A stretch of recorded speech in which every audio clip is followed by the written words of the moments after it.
সংসদে ব্যারিস্টার রুমিন ফারহানার এক বক্তব্যকে কেন্দ্র করে পুরো তোলপাড় সৃষ্টি হয়ে গেছে। স্বরাষ্ট্রমন্ত্রী সালাউদ্দিন আহমেদকে একেবারে কঠিন ধোলাই করলেন ব্যারিস্টার রুমিন ফারহানা। স্বরাষ্ট্রমন্ত্রীর অন্য সকল মন্ত্রণালয়ের ব্যাপারে যতটুকু আগ্রহ, উৎসাহ এবং অতি তৎপরতা, এই তৎপরতা যদি উনি ওনার নিজের মন্ত্রণালয়ে দেখাতেন তাহলে দেশবাসী উপকৃত।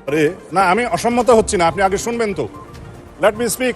ফের উত্তপ্ত সংসদ অধিবেশন, দুর্নীতি ইস্যু এবং ব্যারিস্টার রুমিন ফারহানাকে ঘিরে ঝড় উঠেছে সংসদে। রুমিন ফারহানাকে বিএনপি থেকে বহিষ্কার করায় যেন বিএনপির জন্য বড় একটা কাল হয়ে দাঁড়িয়েছে। হ্যাঁ, সম্মানিত প্রিয় দর্শক শ্রোতা, সংসদের মধ্যে একের পর এক কিন্তু বিএনপির সকল কুকীর্তি কিন্তু ফাঁস করছেন ব্যারিস্টার রুমিন ফারহানা। এমনকি স্বরাষ্ট্রমন্ত্রী থেকে শুরু করে প্রধানমন্ত্রী তারেক রহমান কাউকেই কিন্তু ছাড় দিচ্ছেন না এই সাহসী নেত্রী। কারণ তিনি তো বিএনপিতে ছিলেন, যার ফলে বিএনপির খুঁটিনাটি সকল বিষয়গুলো কিন্তু তিনি ভালো করে জানেন। আর সেই জানা থেকেই কিন্তু একের পর এক কিন্তু স্বরাষ্ট্রমন্ত্রী সালাউদ্দিন আহমেদ, এমনকি প্রধানমন্ত্রী তারেক রহমান থেকে শুরু করে আরো অন্যান্য যে মন্ত্রীরা রয়েছে তাদের দুর্বলতা কোথায় রয়েছে সেটাই একেবারে খুঁজে খুঁজে কিন্তু সেখানে কিন্তু হাত দিচ্ছেন ব্যারিস্টার রুমিন ফারহানা। তবে আজ যেটা বলেছেন দর্শক, সেটা শুনলে দর্শক আপনারা রীতিমতো একেবারে চমকে উঠবেন। স্বরাষ্ট্রমন্ত্রী সালাউদ্দিন আহমেদের একেবারে কিন্তু ধুতি খুলে দিয়েছেন। হ্যাঁ, সম্মানিত প্রিয় দর্শক শ্রোতা, যেটার অংশবিশেষ কিন্তু আপনারা ভিডিও শুরুতে শিরোনামে দেখতে পেয়েছেন। এবার দেখবেন বিস্তারিত। তবে তার জন্য দর্শক আপনাকে শুরুতে ভিডিওতে একটি লাইক দিয়ে সম্পূর্ণ ভিডিওটি একেবারে শেষ পর্যন্ত কন্টিনিউ করতে হবে। তবেই কিন্তু রুমিন ফারহানার সম্পূর্ণ বক্তব্যটি আপনি শুনতে পাবেন ভালো করে। তার আগে দর্শক আপনার কাছে ছোট্ট করে একটি অনুরোধ, আপনি যদি আমাদের চ্যানেলের নতুন সদস্য হয়ে থাকেন, আশা করি অবশ্যই চ্যানেলটি সাবস্ক্রাইব করে বেল আইকনটি অন করে দিবেন পরবর্তী আপডেটগুলোর জন্য। তাহলে চলুন সম্মানিত প্রিয় দর্শক, কথা না বাড়িয়ে আপনাকে সেই মূল রিপোর্টটি দেখিয়ে নিয়ে আসি, যেখানে রুমিন ফারহানা বক্তব্য রাখছেন।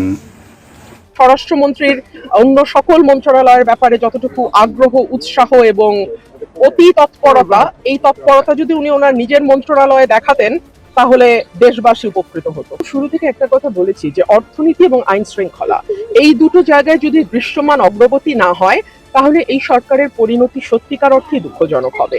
অর্থনীতিতে এই মাসেই একটা বাজেট আপনারা দেখলেন, আমাদের নতুন অর্থ বছরের যে বাজেট দেওয়া হয়েছে সেই বাজেটের বিশ্লেষণ করে আমি সংসদেও কথা বলেছি, এবং এটি কতটুকু বাস্তবায়নযোগ্য বাজেট সেটাও একটা বড় প্রশ্ন। আর আইন শৃঙ্খলার ব্যাপারে দুঃখ নিয়েই বলতে হয় যে বাংলাদেশে বর্তমানে আইন শৃঙ্খলা পরিস্থিতির যেই নাজুক অবস্থা, এতটা নাজুক অবস্থা মানে নিকট অতীতে ছিল না। তো সেই সকল দিক বিবেচনা আমার মনে হয় সরকারের দুটো মন্ত্রীর ঘাড়ে 50% দায়িত্ব, অর্থ এবং স্বরাষ্ট্র। কিন্তু আনফরচুনেটলি স্বরাষ্ট্রমন্ত্রীর অন্য সকল মন্ত্রণালয়ের ব্যাপারে যতটুকু আগ্রহ ওনার নিজের মন্ত্রণালয়ে দেখাতেন তাহলে দেশবাসী উপকৃত হতো। স্টোন অ্যারেস্টের কালচার শুরু করেছে, একটা মামলা হয়েছে, জামিন নিয়েছে, সাথে সাথে আরেকটা মামলা, এবং এলাকায় এলাকায় বিএনপি লোকাল নেতাকর্মীরা মামলার ব্যবসা করছে। এটা আমি সংসদেও বলেছি, আমি সরকারকে বলবো এবং আমাদের অত্যন্ত জ্ঞানী স্বরাষ্ট্রমন্ত্রীকে আমি বলবো বিষয়টি আপনি দেখবেন। কারণ মনে রাখবেন, নাথিং গোজ আননোটিসড এন্ড আনপানিশড। আজকে আপনি যা করছেন একদিন আপনাকে তার জন্য কাঠ গড়ায় দাঁড়াতে হবে। করে ওরাল পাকশিমুল চুলটা তিনটা ইউনিয়নই একেবারেই পিছিয়ে পড়া, এবং আমি মনে হয় যে সরাইল আশুগঞ্জে গত 55 বছরে স্বাধীনতার পরে কোনো কাজ হয়েছে বলে আমার মনে হয় না। সো আমার এই এলাকার মানুষের কাছে প্রতিশ্রুতি ছিল যে আমি ডে 1 থেকে আমার কাজগুলো শুরু করব। সো প্রথম, যেহেতু মাত্র একটা অর্থ বছরের শেষে গিয়ে কিন্তু নির্বাচনটা হয়েছে, জুন পর্যন্ত কিন্তু আগের অর্থ বছর, তো আমাদের অর্থ ছাড়ও হয়েছে অনেক কম। সামান্য যেটুকু বরাদ্দ আমি পেয়েছি সেটুকু বরাদ্দ দিয়ে প্রতিটা ইউনিয়ন, 19টা ইউনিয়নে আমি কিছু কিছু করে কাজ দিয়েছি। এখন আপনারা যেখানে দাঁড়িয়ে আছেন এটা কিন্তু দাঁড়িয়ে থাকার অবস্থা ছিল না, এটা একটা বিরাট ডোবা ছিল, এবং সেখান দিয়ে নৌকাও চলে না, আবার হেঁটেও পার হওয়া যায় না। সো বাচ্চারা এটা মানে দিনের পর দিন তাদের স্কুল মিস হতো, এরকম অবস্থা। এখানে কিন্তু আমরা এখন দাঁড়িয়ে কথা বলছি। সো আল্লাহর কাছে হাজার শুকর, আমার পরিকল্পনা আছে এই এলাকার মানুষের সার্বিক জীবন মানের উন্নয়নই আমার স্বপ্ন। আমার আর মানে এর বেশি কিছু চাওয়ার নাই। আমি আল্লাহকেও বলি যে আল্লাহ আমাকে সাহায্য করুন, আমি যেন এলাকার মানুষের জন্য আরো কাজ করতে পারি। আপনারা সকলেই আমার জন্য দোয়া করবেন এবং সহযোগিতা করবেন। আমি যেহেতু একটা পয়সাও এই কাজগুলো থেকে লুটপাট করি নাই, সো আমি আমার এই কাজগুলোর ব্যাপারে আমি জিরো টলারেন্স। আমি কোনো ঠিকাদারের কাছ থেকে বা আমার কোনো নেতাকর্মী যারা কাজ করছে তাদের ব্যাপারে আমার স্পষ্ট নির্দেশনা, 1 পয়সার কোনো দুর্নীতি এই কাজে হতে পারবে। মাননীয় স্পিকার, আইনজীবী যে দাবিগুলো করেছেন খুব জুসি দাবি। জাতীয় সংসদ নাকি কোনো রাজনৈতিক নাটক বা কমেডি শো? সম্প্রতি সংসদের ভেতরে ঘটে গেল এমন এক নজিরবিহীন ঘটনা, যা নিয়ে পুরো দেশের রাজনৈতিক অঙ্গনে এখন বইছে তীব্র ঝড়। সাবেক বিএনপি নেত্রী ও বর্তমান স্বতন্ত্র সংসদ সদস্য ব্যারিস্টার রুমিন ফারহানার একটি যৌক্তিক দাবিকে খোদ আইনমন্ত্রী যখন প্রকাশ্য অধিবেশনে খুব জুসি দাবি বলে উপহাস করেন, তখন প্রশ্ন ওঠে, আমাদের রাজনৈতিক শিষ্টাচার আজ কোথায় গিয়ে ঠেকেছে? কী ঘটেছিল সেই উত্তপ্ত অধিবেশনে? কেন আইনমন্ত্রী এমন শব্দ ব্যবহার করলেন? চলুন আজ খুলে দেওয়া যাক সেই বিতর্কের আসল মুখোশ। ব্যারিস্টার রুমিন ফারহানা বাংলাদেশের রাজনীতিতে এক পরিচিত এবং ধারালো নাম। দলীয় সিদ্ধান্ত অমান্য করে নির্বাচনে অংশ নেওয়ায় 2023 সালের ডিসেম্বরে বিএনপি তাকে আজীবন বহিষ্কার করে। দল থেকে বহিষ্কৃত হয়েও রাজপথে বা সংসদে তার তেজ কমেনি।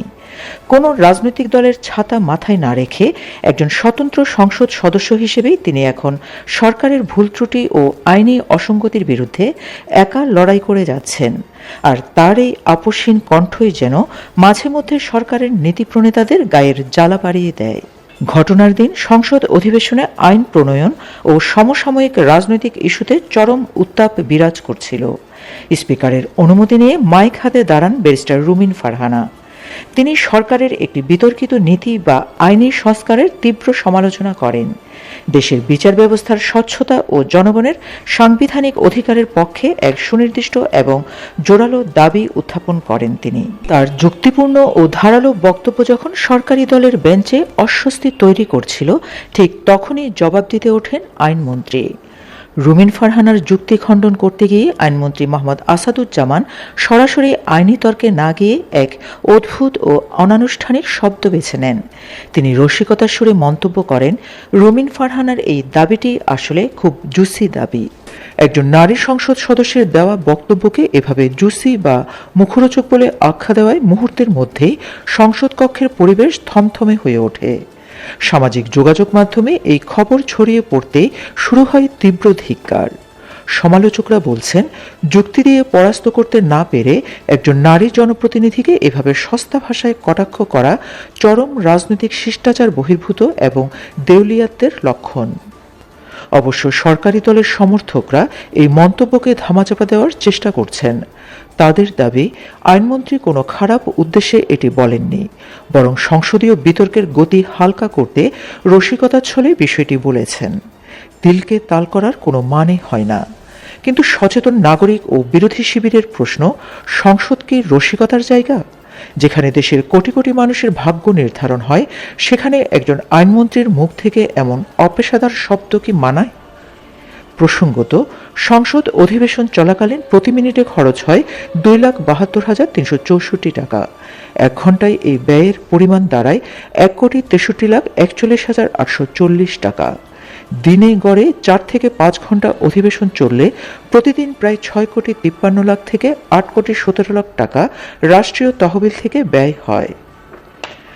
দল থেকে বহিষ্কৃত হয়েও সংসদের স্বতন্ত্র অবস্থান ধরে রাখা রুমিন ফারহানার দাবিকে আইনমন্ত্রীর এই জুসি বলে কটাক্ষ করাকে আপনি কিভাবে দেখছেন? এটি কি কেবলই নির্দোষ রসিকতা, নাকি একজন নারী সংসদ সদস্যকে সংসদে কোণঠাসা করার সস্তা কৌশল? আপনার কি মনে হয়, আমাদের রাজনৈতিক নেতাদের কথা বলার ভাষা আরও সংযত হওয়া উচিত? আপনার মতামত নিচে কমেন্ট করে জানান। হ্যাঁ, সম্মানিত প্রিয় দর্শক শ্রোতা, রুমিন ফারহানা স্বরাষ্ট্রমন্ত্রী সম্পর্কে যে মন্তব্যটি করেছেন, দর্শক এই মন্তব্যটা তো আপনারা শুনেছেন। কারণ রুমিন ফারহানা যে কথাটা বলেছেন দর্শক, এটা কিন্তু মিথ্যা নয়। স্বরাষ্ট্রমন্ত্রী কিন্তু এই বিএনপি সরকার ক্ষমতায় আসার পর থেকেই কিন্তু শুধু নিজের মন্ত্রণালয় নয়, এমনকি আরো পাশাপাশি যে মন্ত্রণালয়গুলো রয়েছে সেই মন্ত্রণালয়গুলো নিয়েও কিন্তু তিনি নাক গলাচ্ছেন। তাও আবার কোথায় স্বয়ং সংসদের মধ্যে কিন্তু সেই মন্ত্রণালয়ের বিষয়ে কিন্তু তিনি কথা বলছেন।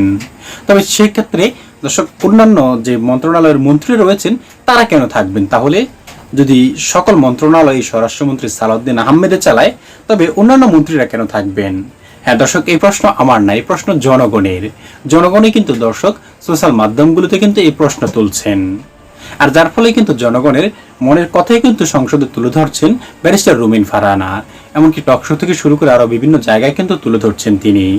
কারণ দর্শক, ব্যারিস্টার রুমিন ফারহানা আগে বিএনপিতে থাকাকালীন যদিও কয়েকটি কথার কারণে বিতর্কিত হয়েছেন, কিন্তু বিএনপি থেকে বহিষ্কৃত হওয়ার পর দর্শক কি পরিমাণ জনগণের পক্ষে কথা বলেন দর্শক, সেটা কিন্তু আপনারা দেখতে পাচ্ছেন। এমনকি বিএনপির যে গঠনমূলক সমালোচনাগুলি করা দরকার সেগুলোই কিন্তু তিনি একের পর এক করে যাচ্ছেন জনগণের স্বার্থে, দেশের স্বার্থেই। হ্যাঁ দর্শক শ্রোতা, রুমিন ফারহানার আজকে যে বক্তব্যটি দিয়েছেন এই স্বরাষ্ট্রমন্ত্রী সম্পর্কে দর্শক, এটা দেখার পর দর্শক আপনার কি মনে হয়েছে রুমিন ফারহানা সম্পর্কে, সেটা অবশ্যই আমাদের কমেন্ট বক্সে লিখবেন। এবং পরবর্তীতে এরকম আরো নিত্য নতুন আপডেটগুলি পেতে এখনই আমাদের চ্যানেলটি সাবস্ক্রাইব করে রাখবেন পরবর্তী আপডেটের জন্য। দর্শক শ্রোতা, আজ এই পর্যন্ত এখানে শেষ করছি। সকলে অনেক ভালো থাকবেন। খোদা হাফেজ।